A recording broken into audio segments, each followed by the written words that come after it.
Bonjour à tous. Donc aujourd'hui, on va se demander est-ce que les réseaux sociaux sont mal en soi? Donc pour répondre à cette question, on part du principe qu'ils ont deux fonctionnalités principales, celle bien sûr de rester en contact social et aussi celle de transmettre de l'information. Quand on voit toutes les fake news et futilités qui sont partagées, c'est légitime de se poser la question. Mais aussi, on pourrait se dire, mais pourquoi on ne fait pas tout simplement plus l'inverse? C'est-à-dire, on partagerait plus de contenu pratique, utile, voire vital pour nos vies quotidiennes, par rapport à la santé, l'éducation, la politique, voilà. Un argument en cette faveur, c'est simplement de regarder l'histoire, hein. On a presque tous appris à l'école l'immense influence qu'a eu la propagande sur le cours des sociétés humaines, hein. C'est-à-dire que les personnes qui détiennent le pouvoir législatif et économique ont toujours eu le privilège de tenir aussi les outils de propagation de masse de l'information. Bien sûr, hein, ça a commencé vers l'Antiquité, hein, avec les pancartes, les crieurs publics.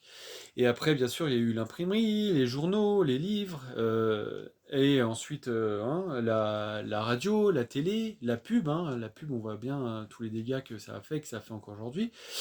Et bien sûr, Internet. Mais avec Internet, pourquoi on se dit pas, mais tiens, on pourrait retourner l'arme contre nos bourreaux, puisqu'aujourd'hui, n'importe qui peut avoir accès à un outil d'information de masse qui sont tout simplement déjà de base Internet, hein, euh, et par extension les réseaux sociaux. Bah oui, parce que pourquoi on partagerait pas plus de contenu de manière altruiste, c'est-à-dire du contenu beaucoup plus utile, bienveillant, voire vital pour le bien commun de tous, puisqu'on on habite la même planète.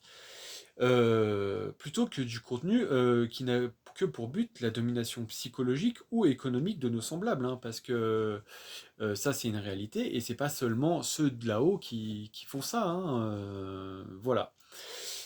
Je vous laisse méditer là-dessus, je vous dis à bientôt et n'oubliez pas, il y a toujours plus de solutions que de problèmes, surtout quand on pense par soi-même.